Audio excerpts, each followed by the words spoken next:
boys and girls. I'm Nana Rose. Today's story is Babushka, Baba Yaga by Patricia Polacco. Something you need to know is the word babushka in Russian means grandmother. It could also mean just an older woman. And they usually wear a scarf on their head.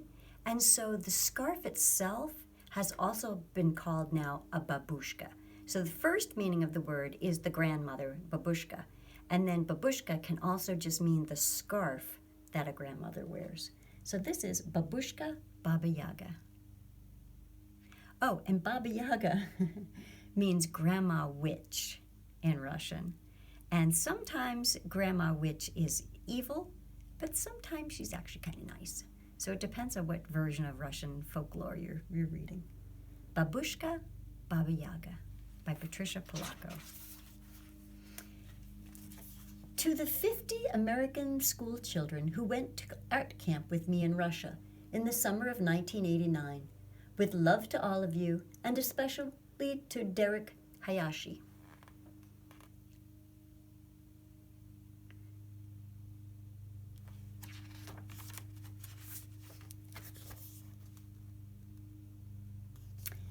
She was the last of her kind, a creature of legends, a being of the forest. She ruled her woods alone. She ate alone and slept alone, and her loneliness made her more bitter by the stories that were told of her, stories of terrible, horrible Baba Yaga. And so she watched sadly from afar as the people of the nearby village celebrated the seasons of their lives together, kept holidays together, and rejoiced at weddings. But most of all, they pleasured in the birth of their young. How her arms ached just to hold a little one, if only for a moment. How she longed to have a young one of her own. But she was old now and knew that it would never be. Many mornings, the babushkas bustled by her forest with their grandchildren. You see babushkas over here, all the grandmothers. And here's Baba Yaga. If you notice, look at her ears. Very, very long hair too, huh? I wish I had a grandchild, she would say to herself.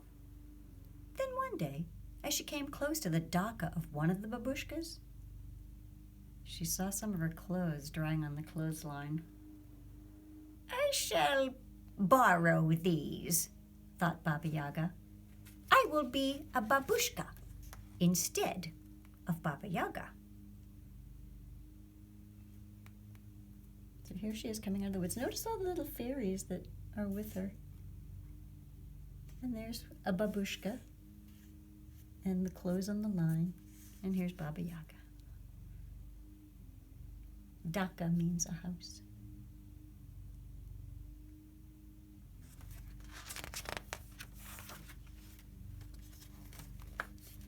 She looked at the reflection of herself in the stream.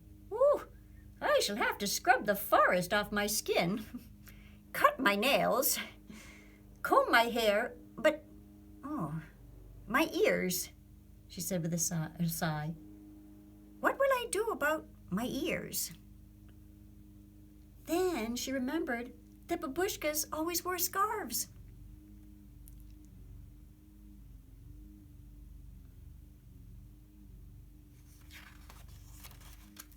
She carefully dressed herself. Yes, she said with glee. I look just like a babushka. She bade the creatures of the forest a fond goodbye. I'm going into the village, she beamed. Here she is with all her forest friends. What do you see here? A rabbit? Ooh, look at what's over there. A bear. Who's that? A fox. And then we've got the little fairies, a mouse, and more fairies. All the creatures of the forest. As she entered the village, she was warmly greeted by the other babushkas, sitting under the shade of a tree in the center of the square. "Come, sister, sit with us," one of them said. Baba Yaga smiled inside. No one recognized her. They showed her a brand new baby that had just been born that morning. "This is my new grandchild," one proud babushka chirped. "And this is my Masha. Isn't she dear?" One after another, the babushkas shared their babies with her. Just then, Natasha and her little son Victor passed by them. One of the babushkas whispered, "Too bad that little one has no babushka to care for him while his mother works." As they went on admiring the other babies, Babushka, Baba Yaga, walked right after Natasha and Victor. She followed them down the road and into their little house. So here's all the babushkas showing the newborn baby. And here's Natasha and Victor and Babushka Baba Yaga looking at them.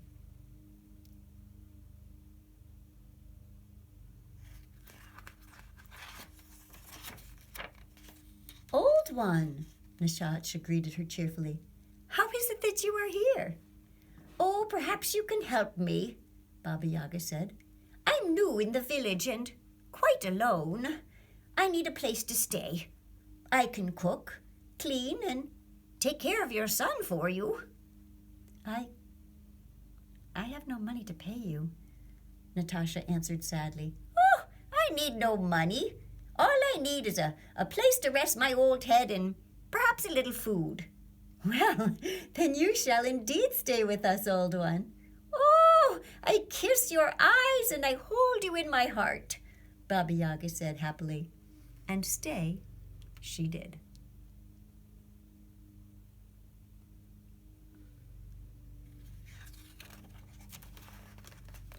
Oh, how happy she was. When Natasha went to work in the mornings, she and Victor cleaned the little house together. When all of the tasks were done, Baba Yaga took Victor to the edge of the woods. This was her favorite part of the day.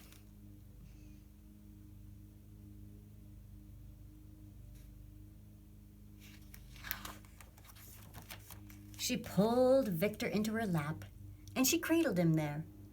She told him wondrous tales and legends of the great forest. She sang him songs that he had never heard before. Then they would just sit there together and daydream without words at all.